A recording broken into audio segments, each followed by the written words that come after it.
नमस्कार, देश काल में आपका स्वागत है। मैं हूं मुकेश कुमार। दोस्तों, बड़ी खबर है और ये खबर अच्छी मानी जानी चाहिए कि युद्ध रुक गया है, युद्ध विराम हो गया है भारत और पाकिस्तान के बीच में। ऐसा लग रहा था कि अब ये युद्ध बढ़ने जा रहा है। जिस तरह से कल से फिर से आक्रमण प्रत्याक्रमण का दौर शुरू हो गया था, उसमें यह खतरा बढ़ता जा रहा था कि अब कहीं युद्ध पूरी आकार में न हो जाए। अभी तक केवल हवाई हमले हो रहे हैं और अब ज़मीनी युद्ध भी शुरू हो जाएगा और नौसेना के ज़रिए भी हमले शुरू हो जाएंगे।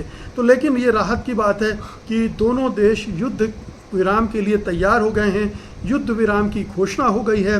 12 मई को दोनों देशों के director general of military operations मिलेंगे और आगे की बातचीत करेंगे कि कैसे आगे इसको स्थायी शांति के रूप में बदला जाए।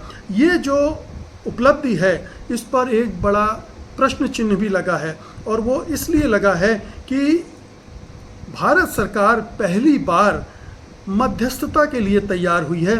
उसने मध्यस्थता के ज़रिए ये युद्ध विराम हासिल किया है। भारत सरकार की ये स्टेटेड पॉलिसी रही है शिमला समझौते के बाद से कि हम किसी तीसरे देश की मध्यस्थता नहीं स्वीकार करेंगे। ये दो देशों का आपसी मामला है और वो आपसी बातचीत के ज़रिए ही इसे निपटाएगा। लेकिन इस बार डोनाल्ड ट्रंप ने खुल्ला ट्वीट करके कहा है। मैं आपको ट्वीट पढ़कर सुना देता हूँ। After a long night of talks mediated by the United States, I am pleased to announce that India and Pakistan have agreed to a full and immediate ceasefire. Congratulations to both countries on using common sense and great intelligence. Thank you for your attention to this matter. इसमें जो line है, after a long night of talks mediated by the United States, तो ये America की मध्यस्थता के बाद युद्ध विराम हुआ है। ये भारतीय विदेश नीति के लिए एक बड़ा प्रश्न चिन्ह है कि क्या भारत सरकार ने अपनी विदेश नीति से, घोषित विदेश नीति से समझौता किया है। तो ये बहुत बड़ा सवाल अब खड़ा हो गया है कि आगे की जो बातचीत होगी उसमें भी क्या कोई मीडिएशन होगा, कोई तीसरा देश उसमें भी मध्यस्थता करेगा। और अगर ये मामला कश्मीर तक जाता है, कश्मीर की समस्या की चर्चा होती है कि भाई अगर इस तरह की घटनाओं को रोकना है तो क्या कश्मीर मसले का समाधान ढूंढना पड़ेगा और वो कैसे ढूंढा जाएगा। ये दोनों देशों की बातचीत से तो संभव नहीं है।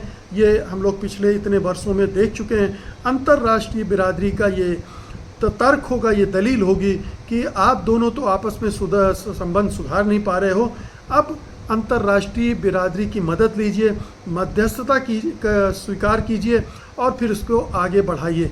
तो ये एक बड़ा कंप्रोमाइज़ होगा।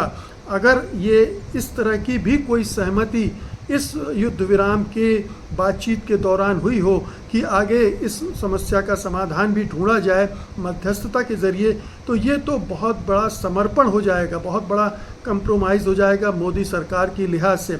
भले ही इस युद्ध विराम को आप देखें सोशल मीडिया में, जो कट्टरपंथी अंधभक्तों की फ़ौज है एक बड़ी जीत के रूप में दिखाने की कोशिश कर रहा है कि मोदी सरकार ने मानो 1971 में बांग्लादेश को जिस तरह से इंदिरा गांधी ने आज़ाद करवाया था, पाकिस्तान उसकी वजह से 2 टुकड़ों में बंट गया था, वो उसके मुकाबले की ये उपलब्धि है। जबकि हम सब जानते हैं कि ये उसके मुकाबले क्या उसकी 1% भी उपलब्धि नहीं है, क्योंकि भारत को कुछ हासिल नहीं हुआ है सिवाय इसके कि उसने एक मैसेज दे दिया है कि वो कड़ा रुख अख्तियार करेगा। ये फिर से बयान में भी कहा गया है कि कोई भी आतंकवाद की घटना अगर भारत में हुई तो वो उसे एक्ट ऑफ वार मानेगा, युद्ध की घोषणा मानेगा, युद्ध की हरकत मानेगा और वो उसको युद्ध की तरह लेगा। लेकिन दुनिया भर में कोई भी गारंटी नहीं दे सकता कि आतंकवाद की घटना नहीं होगी। पाकिस्तान देकर भी नहीं कर सकता, क्योंकि बहुत सारे आतंकवादी संगठन हैं जो पाकिस्तानी हुकूमत के कंट्रोल में भी नहीं है, जिन्हें नॉन स्टेट एक्टर्स कहा जाता है। अगर वो कोई घटना घटती है तो क्या आप फिर वार के लिए जाएंगे? और अगर ये सिलसिला नहीं रुकता तो आप कितनी बार युद्ध लड़ेंगे? कब कब युद्ध लड़ेंगे और अपनी इकोनॉमी को, अपने देश की शांति और स्थिरता को क्या बार बार इसी तरह से दांव पर लगाते रहेंगे? तो कहीं ना कहीं तो आपको सल्यूशन ढूंढना पड़ेगा, आपको थोड़ा फ्लेक्सिबल होना पड़ेगा। और अंतर्राष्ट्रीय बिरादरी निश्चित रूप से ये चाहेगी कि आप पाकिस्तान के साथ बातचीत करो और कोई समाधान की तरफ बढ़ो, या तो आप दोनों आपस में बातचीत करके कोई रास्ता निकालो और नहीं तो अंतर्राष्ट्रीय बिरादरी की मदद लो। तो ये एक बड़ा कंप्रोमाइज़ हुआ है इस पूरे एपिसोड में कि आपने शुरू में ही माहौल को इतना गर्म कर दिया, आपने सिंधु जल समझौते को रद्द कर दिया और जवाब में पाकिस्तान को मौका मिल गया, उसने शिमला समझौते को रद्द कर दिया, जो कि एक कारण और एक बुनियाद देता था कि हम दोनों देश उस पर राज़ी थे कि हम दोनों मिलकर एक बात करके समाधान निकालेंगे, किसी तीसरे देश की मध्यस्थता नहीं होगी। शिमला समझौता रद्द होने से अब वो परिस्थितियां बन गई हैं, अंतर्राष्ट्रीय बिरादरी को भी मौका मिल गया है कि वो भी दखल दे। तो अगर ये उपलब्धि हुई है भारत की कि उसने पाकिस्तान को एक कड़ा संदेश दिया है, तो एक बड़ा कंप्रोमाइज़ भी उसे करना पड़ा है।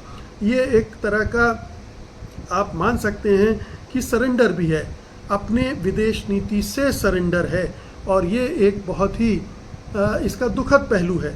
तो भारत की ये जीत भले ही दक्षिणपंथी, कट्टरपंथी, अंधभक्त, हिंदुत्ववादी, भारतीय जनता पार्टी, उसकी सहयोगी दल और संघ परिवार इसे एक बड़ी जीत के रूप में प्रस्तुत करने की कोशिश करे, लेकिन ये ऐसा है नहीं।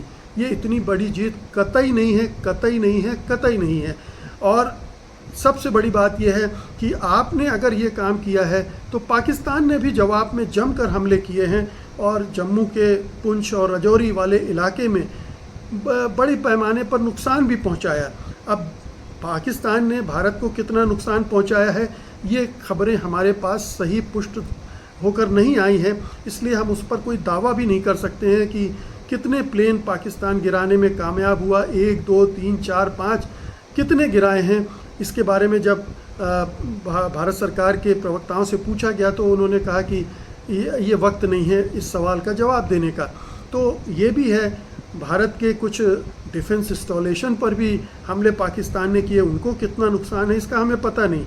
हमें ये भर पता है कि पाकिस्तान में क्या हुआ है, और वो भी एग्जाजरेटेड तस्वीरें हमारे सामने पेश करता रहा है मीडिया की, इस्लामाबाद पर कब्ज़ा हो गया, कराची पर कब्ज़ा हो गया, वगैरह वगैरह, उस तरह की खबरें आती रही हैं। अब उनकी भी सच्चाई हमें पता चलेगी, भारत को कितना नुकसान हुआ उसकी भी सच्चाई पता चलेगी। तो ये उपलब्धि पाकिस्तान के लिए भी कोई उपलब्धि नहीं है, ये पाकिस्तान के हुक्मरानों के लिए भी कोई उपलब्धि नहीं है, वहाँ की आर्मी के लिए भी कोई उपलब्धि नहीं है, क्योंकि वो 2 बड़े मोर्चों पर नुकसान उठा चुकी है। एक तो भारत ने जिस तरह से 9 कैंपों पर हमला किया इस मिसाइलों से, वो एक भी मिसाइल को रोक नहीं पाई। तो ये उसकी बड़ी नाकामी है कि भारत ने हमले किए और फिर उसके लाहौर स्थित डिफेंस सिस्टम को जिस तरह से उसने डिसमेंटल किया, वो भी उसकी ड्रोन हमलों से जो नुकसान हुआ, दूसरी जगहों पर भी नुकसान हुआ, बहावलपुर में या रावलपिंडी में, उसको भी रोक नहीं पाई।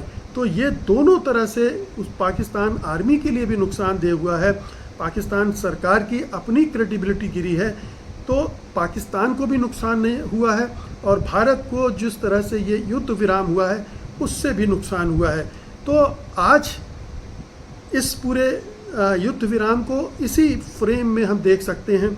आगे किस तरह की घटनाएं आकार लेती हैं उसका हमें इंतज़ार करना पड़ेगा। युद्ध विराम का पालन दोनों देश पूरी तरह से करते हैं, नहीं करते हैं, कि ये भंग होता है। हालांकि चूंकि अमेरिका की मध्यस्थता है, इसलिए अमेरिका अपनी पूरी ताकत झोंक देगा और इसको भंग नहीं होने देगा, ये पक्की बात है। और पाकिस्तान अगर इस तरह की हरकत करेगा तो उसे भारी भी पड़ेगा।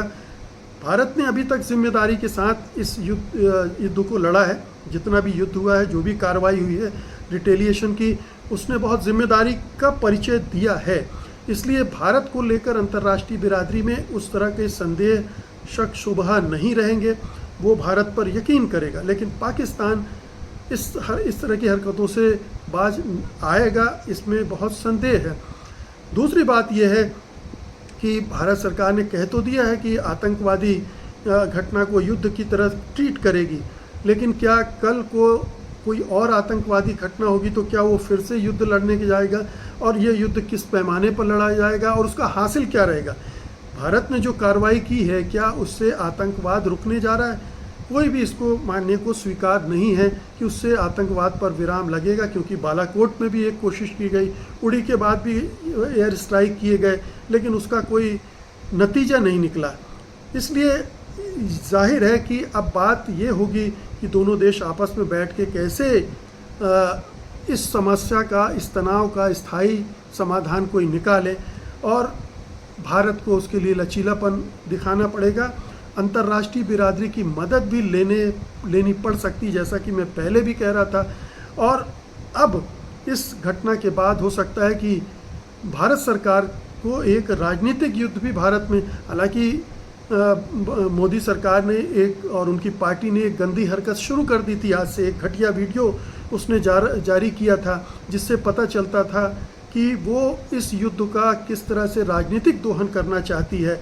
बहुत ही कहना चाहिए कि घिनौनी हरकत इसे बीजेपी की मानना चाहिए, उसने ये हरकत की है। और एक तरफ तो भारत विपक्ष दल से ये करती रहे कि उसे ऐसे मौके पर सहयोग करना चाहिए, समर्थन देना चाहिए, और विपक्षी दलों ने ईमानदारी के साथ उसका साथ भी निभाया। लेकिन मोदी और उनकी पार्टी इस घृणित काम में जुट गई और उसने एक वीडियो जारी किया, जो आप देखेंगे तो लगेगा कि कैसे एक तरफा वीडियो और वोट बैंक की पॉलिटिक्स उसके ज़रिए करने की कोशिश की गई। लेकिन कुल मिलाकर यह है कि अंत भला तो सब भला, युद्ध का रुकना बहुत ज़रूरी है। युद्ध बहुत ही विनाशकारी होता है और दोनों पक्ष उससे भुगतते हैं, और ये समय नहीं है दोनों देशों की अर्थव्यवस्थाओं के लिए कि वो युद्ध लड़ें और अपने आप को तबाह कर लें। तो ये एक सुखद बात है, इसका स्वागत किया जाना चाहिए। लेकिन भविष्य में जो चिंताएं खड़ी हुई हैं इस युद्ध विराम से भारत के लिए, उनको भी ख्याल में रखा जाना चाहिए, और उसके आधार पर भी इस युद्ध विराम की जो उपलब्धियां हैं उनका आकलन किया जाना चाहिए। बहुत बहुत शुक्रिया आपका, धन्यवाद, नमस्कार।